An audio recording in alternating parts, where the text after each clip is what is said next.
কুষ্টিয়ার কুমারখালীর চাপড়া ইউনিয়ন স্বাস্থ্য ও পরিবার কল্যাণ কেন্দ্রের প্রাচীরের ভিতরে নতুন করে ইটের দেওয়াল দিয়ে ঘিরে প্রায় ৪৬% জমি দখলের অভিযোগ ভাটরা গ্রামের সোজাউদ্দিনের বিরুদ্ধে।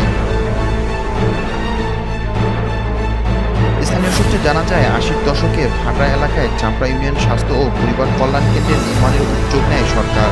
এতে মৃত হারিজ উদ্দিন সহ স্থানীয় কয়েকজন জমি দান করলে সেখানে সরকারিভাবে পাকা প্রাচীর সহ ২টি ভবন নির্মাণ করা হয়।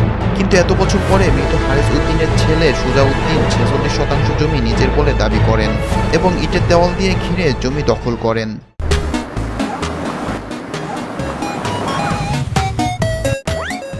জমি দেশে ওর বাপ আগে এক দাকে ভোগ দখল করেছে, এক দাকে জমি দেশে, এইভাবে হচ্ছে রেজিস্ট্রি হয়েছে। জমি হচ্ছে সরকারি, আপনার সরকারি নামে দেওয়া, দানপত্র রেজিস্ট্রি করার বাপ, সম্পূর্ণ সম্পত্তির বাপ দেশে।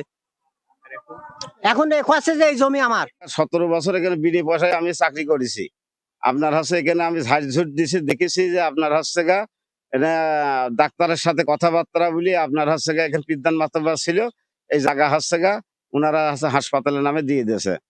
এখন ওনারা এসে হচ্ছে গা আপনার হচ্ছে গা এখন দখল করতে। এই জমি হচ্ছে আমার জানা মতে, আমি এখানে দোকানদারি করি, আমার জানা মতে আপনার এর যে মালিক এখন বর্তমান পিরাসিল দিচ্ছে, ইনার আব্বা হচ্ছে সরকারের দিয়ে দেয়, হাসপাতাল করার ভিতরে দেয়, কিন্তু জমি নাকি এর নামে রয়েছে, এখন এরা দখল নিয়ে আসতে পিরাসিল করতেছে, এইটুকু আমি জানি। তবে সোজাউদ্দিনের দাবি জমিটি তার রেকর্ডকৃত সম্পত্তি।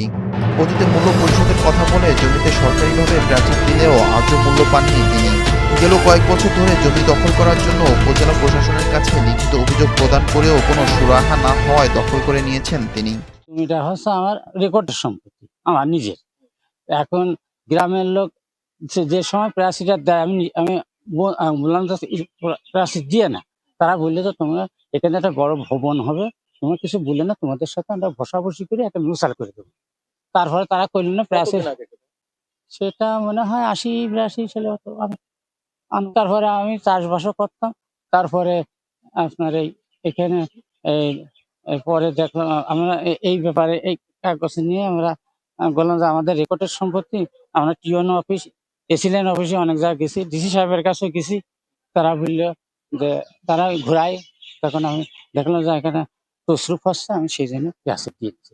সরকারি জায়গা আমার আমার আমার রেকর্ডের সম্পত্তি।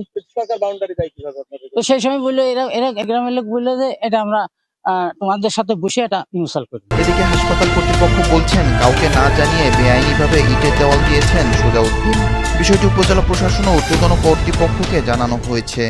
মীমাংসাধীন অবস্থায় ছিল এবং এসিলেন সমস্ত সার্ভেয়ার টিম পাঠিয়েছিলেন মাপার ব্যাপারে, এই পর্যন্ত আমি জানি। কিন্তু আজকে আমি গতকাল জানতে পারছি বিকেলে যে ওনারা প্রাচীর দিয়ে ফেলছে। এখন এই ব্যাপারে আসলে আমিও কিছু যা বলতে পারবো না। এসিলেনকে ইনফর্ম করছে, বলছে উনিও জানেন না যে আসলে ওরা প্রাচীর দিয়ে ফেলছে। যেটা মীমাংসাধীন সেটা তো ওনারা কাউকে ইনফর্ম না করে প্রাচীর দিতে পারেন না। এদিকে অভিযোগটি তদন্ত চলছে উল্লেখ করে ব্যবস্থা গ্রহণের আশ্বাস দেন উপজেলা নির্বাহী কর্মকর্তা। আমরা এরকম অভিযোগ পেয়েছি এবং আমরা আমাদের সরকারি কমিশনার ভূমি তাকে আমরা তদন্তের জন্য দিয়েছি। বর্তমানে সে তাদের কাছে তদন্তাধীন রয়েছে, সিদ্ধান্ত পেলে আমরা বিচারের পরবর্তী। তবে শুধু আশ্বাস নয়, সরকারি সম্পত্তি জবরদখলকারীর বিরুদ্ধে দ্রুত আইনগত ব্যবস্থা গ্রহণের দাবি স্থানীয়দের।